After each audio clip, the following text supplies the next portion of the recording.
Riley Harrison had never been a man who asked for much from the world. After 20 years working wilderness trails in the Pacific Northwest, hauling gear, patching broken fences, and sleeping more often under stars than under a roof, he found peace in silence, in structure, and in animals who didn't lie. So when he inherited a decaying stretch of land tucked deep in the Virginia hills, bordered by forest and only 2 visible neighbors, he didn't hesitate.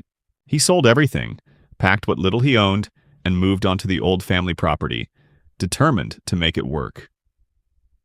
The house was worn but sturdy, with a sagging porch and windows that caught morning light in just the right way. Behind it, he rebuilt what had once been a goat pen, reinforced the fencing, and adopted 5 goats from a rescue farm.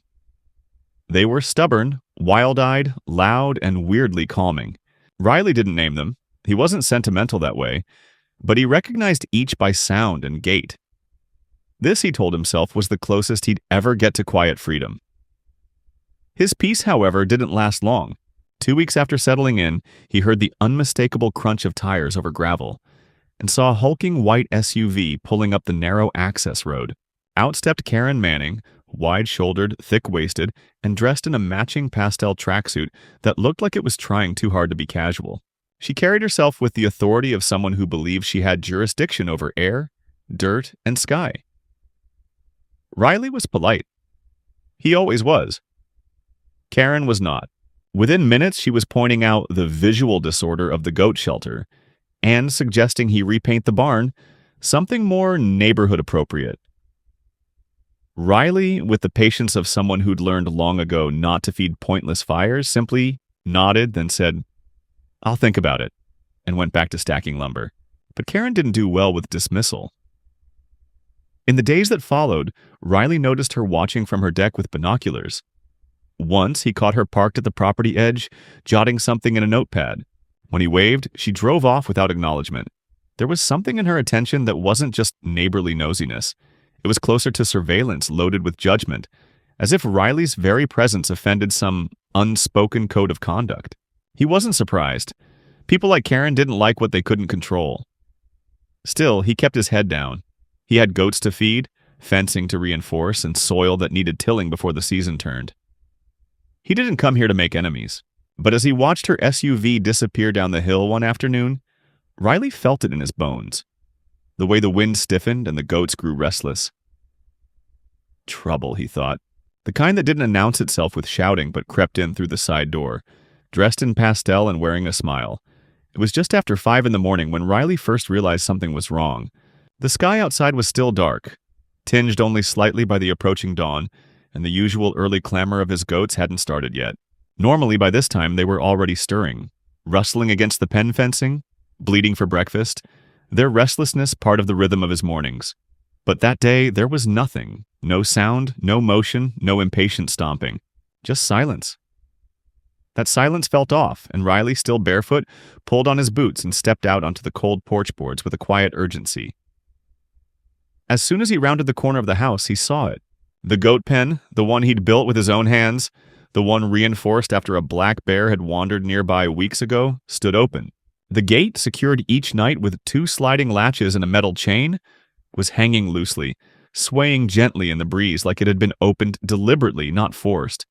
For a moment, he just stood there, processing. His instincts kicked in fast. He moved toward the pen, checked the hinges, the latches, the ground. No signs of a break-in, no signs of animal interference. It had been unlatched cleanly, precisely. Too precisely. He scanned the area, whistled low, and then called the goats. No response.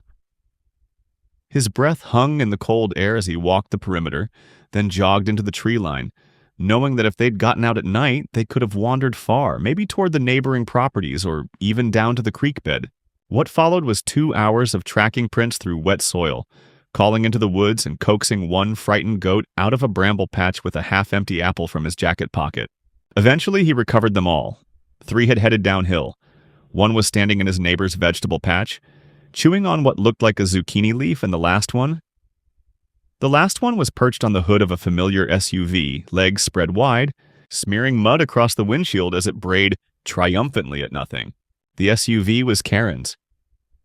She stood on her porch, hands on hips, wrapped in a thick fleece robe, her hair piled in messy curls atop her head like she'd been roused from sleep. Riley approached calmly, pulling the last goat off the car with practiced ease. Karen didn't speak immediately, but her face was set in an expression of affected outrage. An expression that looked a little too prepared. "Your animals are out of control," she said finally, her voice shrill in the crisp air. "They destroyed my tulips." "That one," she pointed to the goat now standing beside Riley, chewing placidly, "scratched the paint on my car." Riley nodded once, slow and deliberate, and said nothing at first. He looked down at the goat, then at the gate in his pen, then back at Karen. "I locked that pen last night," he said quietly. "2 latches, chain secured." Karen snorted. "Well, maybe you didn't lock it as well as you thought.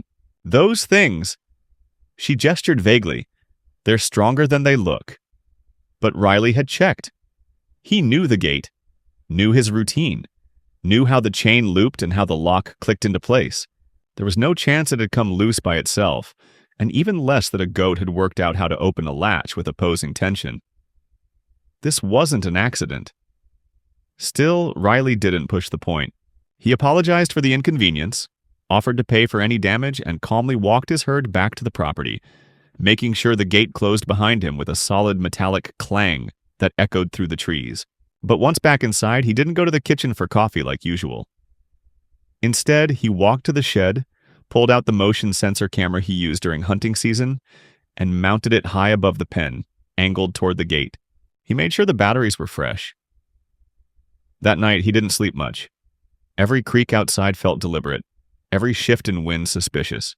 He stayed up reading until nearly 3, sipping lukewarm coffee, his boots still on, his jacket beside the chair. The next morning, he had his answer. The camera had caught movement at 12:41 a.m.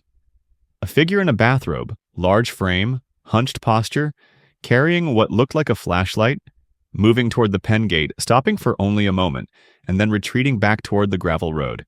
The footage wasn't high definition, but it didn't need to be. He recognized the stance, the walk, the high bun of hair silhouetted against the sky. It was Karen. She hadn't tried to hide. She'd approached like she belonged there, like she was entitled to that space. Riley stared at the screen for a long time. He didn't feel rage, not exactly. It was something colder. Disgust, maybe. A low hum of resolve. He didn't know why she'd done it. Spite, control, some distorted sense of justice. But it no longer mattered. She'd crossed a line, and not just by trespassing. She'd targeted his animals, his livelihood, his peace. That's when he made the decision. Quiet and absolute. There would be no confrontation, no raised voices or dramatic accusations. He would answer her in a language she would understand. Consequences. Direct, clear, and undeniably hers. Riley didn't act immediately, and that was deliberate. He knew the kind of people who escalated problems weren't used to silence.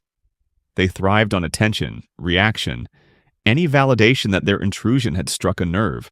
But when they were met with nothing but cold, strategic quiet, it unnerved them. So for the next 2 days, Riley went about his routine like nothing had happened. He repaired the fence, checked the feed, and moved the water troughs closer to the house. Not because he was afraid, but because he liked the feeling of control. He reinforced the lock on the goat pen with a new mechanism. Steel hook, internal latch, double chain, and left the camera running, catching every squirrel, gust of wind, and stray deer that passed by.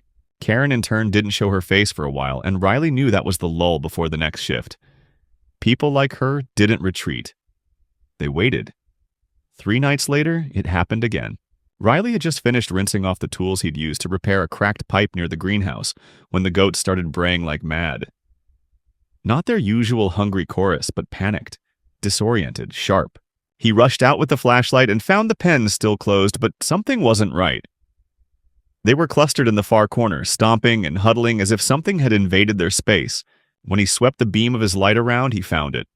Slices of bread, neatly arranged. Some scattered near the edge of the fence, others pushed through gaps in the wiring. He picked one up and immediately caught a chemical scent. Not mold, not rot. Something acrid, synthetic. He bagged 2 slices, brought them inside, and sealed them into a Ziploc bag before driving them straight to the nearby vet clinic the next morning. He didn't explain much, just asked them to test for anything toxic. The receptionist, familiar with him from a previous visit, didn't ask questions and promised to call when the results came back. That evening, Riley's plans started to take shape. Karen had released his goats once. Now she was trying something more covert. Poisoning them wouldn't just be an act of cruelty, it was a crime. And he wasn't going to walk into her yard and yell about it, giving her the scene she wanted. Instead, he'd take a note from her playbook. That night, while she slept under her string-lit porch and misted hydrangeas, Riley took a slow walk down the road, paused in front of her driveway, and saw what he needed. Her car was parked crooked on the gravel, door ajar, keys probably forgotten or misplaced. It didn't matter, he didn't touch anything, not yet. He returned home, let the goats out for a bit, then carefully led them, one by one, halters on, calm and obedient, back down the slope under the cover of dusk. They followed him like dogs, not knowing they were about to make a statement of their own. When he reached Karen's car, he opened the back hatch and guided 2 of them inside, leaving the other 3 lounging on her lawn. The goats, curious and entirely unbothered, sniffed around, then curled up on the seat covers like they belonged there. Riley didn't stay. He walked back slowly, the night still and wide, the air carrying a sense of something both ridiculous and pointed. He woke to the sound of screaming. Not pain. Rage. It was loud, theatrical, and unmistakably Karen. Riley didn't rush to the window. He made coffee first, calmly, let it brew fully before stepping outside. When he finally walked down the porch, Karen was standing at the edge of his property, flanked by a goat covered in car air freshener particles and the smell of spilled perfume. Her face was red, her arms waving like she was swatting at bees. "They were in my vehicle!" she yelled, as if she hadn't heard herself speak. "Do you know how much damage you've caused? They chewed the upholstery. One of them," she pointed with trembling fury, "defecated in the front seat." Riley just sipped from his mug and looked past her to the open back of her SUV. A faint bleeding came from inside. "Maybe they felt safe there," he said, without a trace of sarcasm. "Or maybe they're just drawn to familiar energy." She sputtered. "You planned this. You trained them to do this. You're sick." He didn't answer that. He just looked her straight in the eye and said, "I didn't open their pen at midnight last week. And I sure as hell didn't shove chemical-laced bread through their fence." That stopped her. Just for a second, her expression faltered. Not out of guilt, but calculation. She was trying to decide what he knew and what he could prove. "You have no idea what you're talking about," she hissed. "You think this is funny? You think this is a joke?" "I think you're playing with things that won't bend the way you want them to," he replied evenly. "And I think you should be careful who you try to silence." She stormed back up the road, cursing audibly, and Riley let her go. He didn't follow, didn't gloat. He went back inside and pulled out the phone number the vet had given him the night before. The test would take another day, but they'd promised to prioritize. If anything came back toxic, it would be enough to file a report, enough to make it official. But even if it didn't, Karen had overplayed her hand. No more deniability. She had trespassed, she had tampered, and now the only thing left was to wait for her to step out of line one more time. Riley didn't want a war, but he wasn't afraid of one. Not if it meant defending what was his. And now, more than ever, he knew exactly who he was up against. The results came back on a Tuesday morning, delivered in a soft, almost apologetic tone by the vet tech who called Riley's landline. The bread tested positive for trace amounts of methocarb, a pesticide commonly used in slug bait, illegal to use near livestock, especially in open spaces where animals might accidentally ingest it. The concentration wasn't lethal on its own, but if the goats had consumed even a little more, it could have caused severe convulsions, respiratory failure, or worse. Riley thanked her quietly, took down the reference number she provided, and filed the report with the county sheriff's office before noon. He didn't accuse Karen by name, but the dots were easy to connect. He described the sequence of events plainly, included the bread slices in a sealed bag, and submitted a USB stick with the night vision footage. The deputy who took the statement was young, polite, and clearly uncertain how to handle the situation. Riley knew he'd need to push nothing. He'd built a clear, silent foundation, and now the weight of responsibility was no longer on his shoulders. That was the point. This wasn't a personal feud anymore. This was evidence. And evidence didn't argue. Karen, for her part, went quiet. The morning after the car incident, she left a voicemail that was somehow both furious and restrained, threatening to press charges for animal intrusion and property contamination. Riley didn't return the call. A day later, a township official showed up at his property for a routine inspection, citing an anonymous complaint about improper waste management from a livestock source. The man was middle-aged, stiffly polite, and clearly uncomfortable with the situation. Riley showed him the layout, explained the feeding schedule, the manure composting system, even let him check the well. Everything was by the book, and the inspector nodded with a small smile as he left, saying quietly, "Some folks think they're entitled to write the rules." Riley didn't smile back. He simply thanked the man, closed the gate behind him, and went straight back to work. His movements calm, deliberate, never rushed. That afternoon, he walked the fence line 3 times, checked every inch of the pen for signs of tampering, and replaced the batteries in his secondary cameras. Mounted higher now, with wider fields of view, no longer just focused on the goats. He wanted full coverage. This wasn't about just the animals anymore. 3 days later, he saw Karen again. Not through the trees or from a distance, but face to face in the middle of the general store parking lot. Riley had gone in for fencing wire and coffee grounds, and as he stepped back into the sun, she was there, standing near his truck, arms crossed, dressed in one of her endless pastel tracksuits, lips pursed in what she probably thought was a composed, threatening posture. "You think you're clever," she said. No greeting, no build-up, just accusation. Riley didn't stop walking. He placed his bag in the bed of the truck and looked at her once. "No," he said, "just careful." She stepped forward then, not quite close enough to be considered aggressive, but close enough that people walking by gave the two of them a wide berth. "You've been recording me," she said. "I've seen your cameras. You've been spying. That's harassment." He stared at her. "They're on my property. They don't move. You walked into frame." Her face twitched. "You're sick. You sit there in that rotten house with your filthy animals and you think you're some kind of frontier monk, but you're just a squatter with a bad attitude and too much free time." He didn't reply, not with words. He opened the truck door and climbed in, but before he could close it, she leaned in. "You're making a mistake," she hissed. "I know people. I can make your life difficult in ways you haven't even imagined." Then she pulled back and walked off, heels clicking across the cracked pavement, as if she'd just finished a boardroom deal. Riley sat there for a moment, his hand on the steering wheel, feeling the old tension in his chest. Not fear, but that hardening of instinct that came when lines were crossed and no one was pretending anymore. He didn't doubt she knew people. People like her always did. Real estate connections, local boards, friends who could be persuaded with gossip and a bottle of wine. But that kind of power had limits. It didn't hold up well against facts, footage, or state-regulated labs. It certainly didn't hold up well in court. Still, her words stuck with him, not because they were true, but because they were calculated. She wasn't unraveling. She was escalating, and that was what made her dangerous. Back home, Riley made several phone calls. The first was to his insurance agent, to double-check coverage for property damage, liability, and malicious interference. The second was to a lawyer 2 counties over who specialized in agricultural defense. He didn't file anything, didn't start a case. He just asked questions, took notes, and made sure his understanding of the law matched his instincts. The third call was the hardest. It was to his late wife's sister, someone he hadn't spoken to in over 2 years. She answered on the third ring, surprised and cautious, but willing to listen. By the end of the conversation, she agreed to take temporary custody of 2 of the goats, just in case. Riley didn't explain much, just said things were getting complicated, and he needed to thin out the herd for their safety.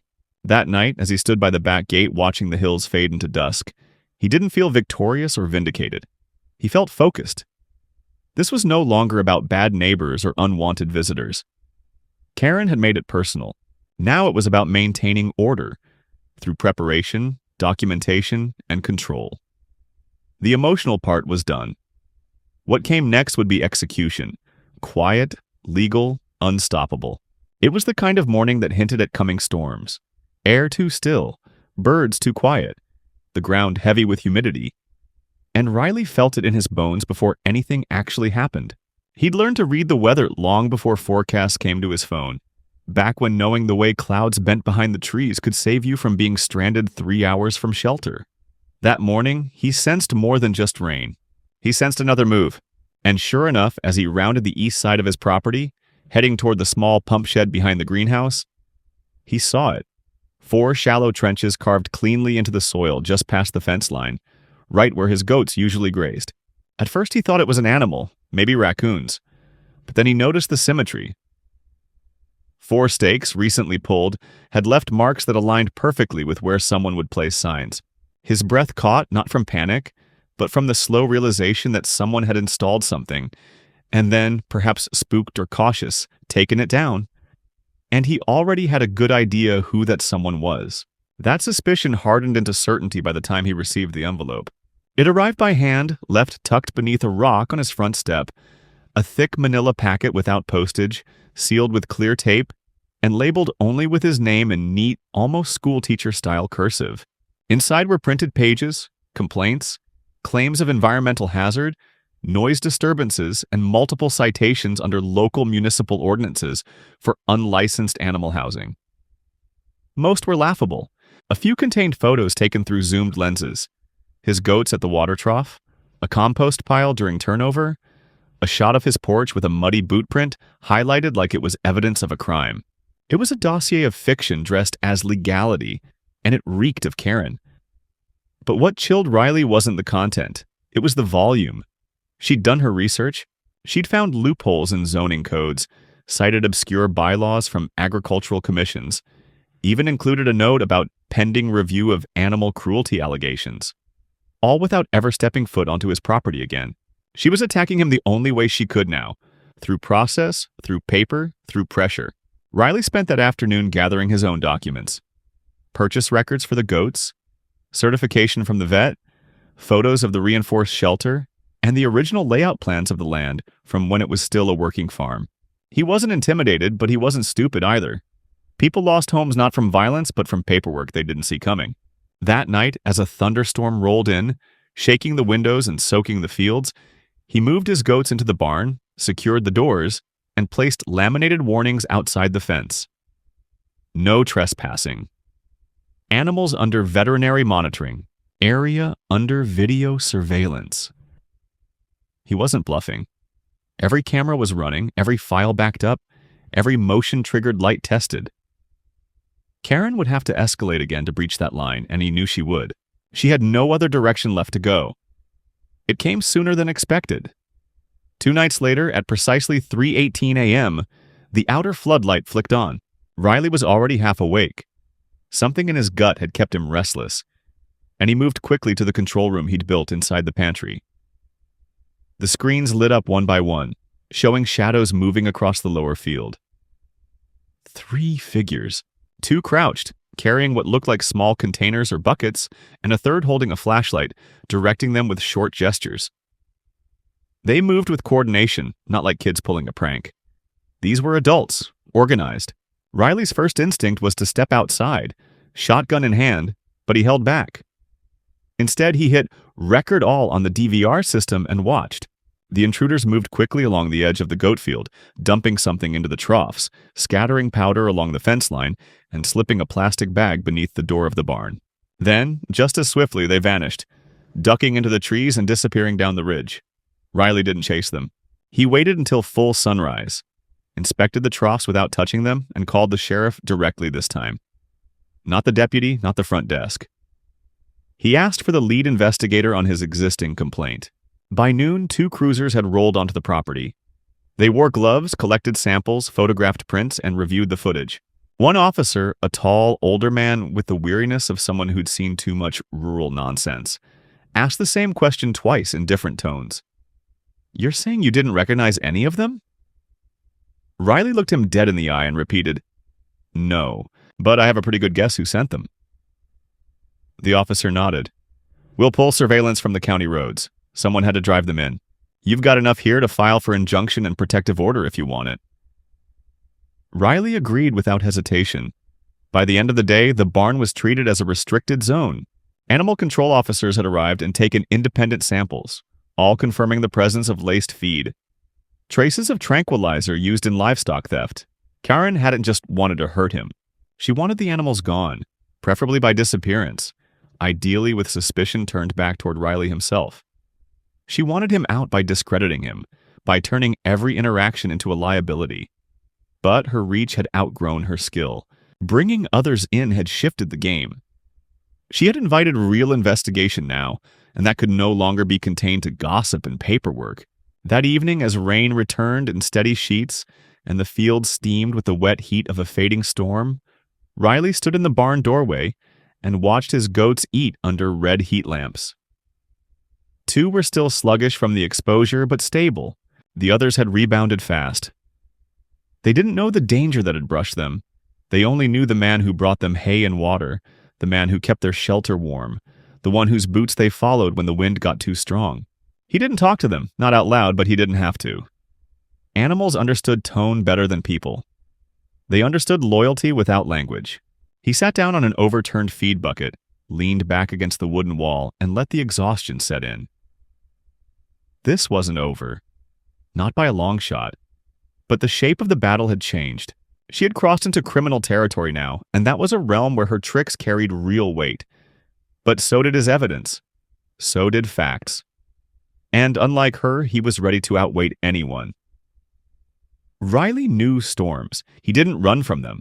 He studied them, moved with them, and stood exactly where they broke. The hearing was scheduled 2 weeks out, but by the time the date arrived, Riley was already 3 steps ahead. He'd compiled a thick binder of evidence. Surveillance footage with timestamps, veterinary reports, sworn statements from animal control, photos of the baited feed, and even a notarized report from the fencing contractor confirming the absence of external tampering before the incidents began. His lawyer, a pragmatic woman named Lois Mercado, had a calm, dry style that Riley appreciated. She didn't promise fireworks or courtroom drama, she promised results. And she delivered them the way a seasoned tracker might deliver a kill: precise, clean, and inevitable.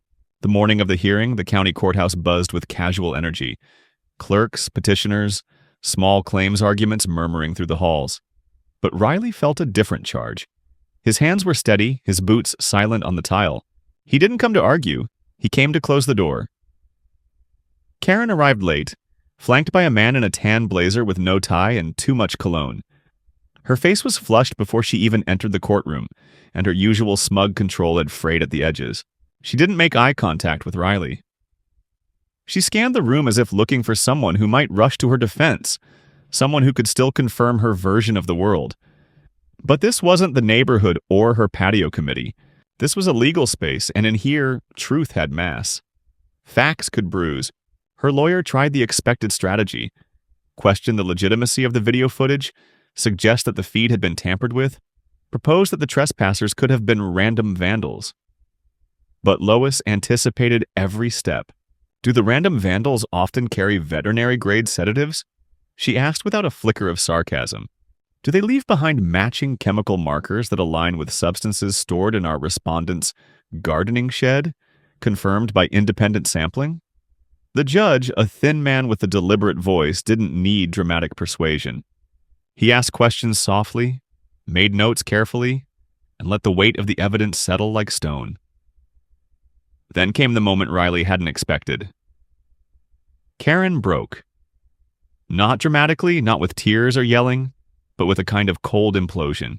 Mid-testimony, after Lois presented a photo sequence comparing the chemical burn marks found on Karen's own gloves, evidence collected by the sheriff's team, with the residue on the feed sack retrieved from Riley's barn, Karen simply stopped answering.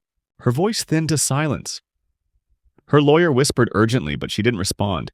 Her jaw moved, but her eyes didn't shift. She looked through Riley like he wasn't there, as if some calculation had collapsed inside her, and there was no script left to follow. The judge called for a brief recess. Outside the courtroom, Riley stood near a window, watching the morning light stretch across the county square. He didn't feel triumph. He felt settled. This wasn't about winning, it was about the balance returning to where it belonged. By noon, the judge issued the ruling. A permanent restraining order was granted. Karen was forbidden to approach within 100 yards of Riley's property, his livestock, or his person. A recommendation was made for criminal charges to be reviewed by the district attorney based on evidence submitted. Property damage liability was acknowledged, and a separate civil claim for restitution would proceed in circuit court. Karen left without speaking, head down, expression blank, her lawyer walking several paces behind her. Riley remained behind, confirming paperwork with Lois, then signing the affidavit that allowed for county enforcement in case of future violations. As they walked out together, Lois remarked quietly, "You handled this well. Better than most would have." Riley didn't reply. He gave a faint nod, adjusted his hat, and stepped into the cold sunlight. Back home, the field was quiet. The goats greeted him with their usual mix of impatience and affection, nudging his legs, snorting softly as he filled the troughs and restacked the hay. The damage from the past weeks had been repaired. The fencing reinforced, the barn weatherproofed, the troughs cleaned of all trace chemicals. But it wasn't the infrastructure he cared about. It was the silence. A true silence, not the tense kind that hung like static, but a clean one. Karen hadn't been seen in days, and though rumors swirled that she was staying with her sister in another county, Riley didn't care where she'd gone. What mattered was that she was gone. That evening, he sat on the porch, a cup of coffee cooling in his hand, and watched the tree line shift in the wind. A hawk called out from somewhere above, and the air carried the scent of damp leaves and distant wood smoke. It wasn't peace exactly, it was something more useful. Restoration. A return to normal, not by accident, but by action. He hadn't lashed out, hadn't lost control. He'd defended what was his by being unshakable. And in doing so, he'd reminded her, and anyone watching, that quiet men weren't weak. They were just conserving energy for the moment it mattered. The weeks that followed felt strangely anticlimactic. Not because nothing happened, but because everything that had needed to happen already had. Karen's presence evaporated from the landscape like fog after sunrise. Her SUV no longer appeared at the edge of his drive. Her voice no longer echoed across the fields. Her pastel workout suits no longer caught the corner of his vision as he tended. The fence. Neighbors noticed, of course. Word spread in that quiet rural way where no one asked directly, but everyone knows something's changed. One of the older couples from down the ridge stopped by with a box of peaches and a polite, "Glad things settled." Riley nodded, said thanks, and didn't invite conversation. He had no interest in gossip, no taste for post-mortem storytelling. He'd spent enough energy living the story itself. The goats, unbothered by legal battles or human pettiness, returned fully to their routines.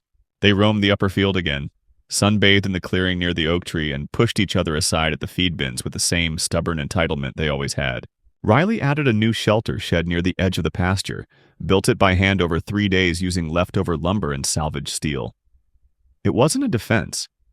It was a marker, something new, something forward-facing. The cameras stayed up, but their presence no longer felt reactive. They were just part of the property now, like a gate latch or a weather vane. Tools, not warnings. One morning, he found a letter in the mailbox. No name, no return address, just a single sheet of thick stationery. Inside, in careful block print, were 4 words. "I was wrong. Goodbye."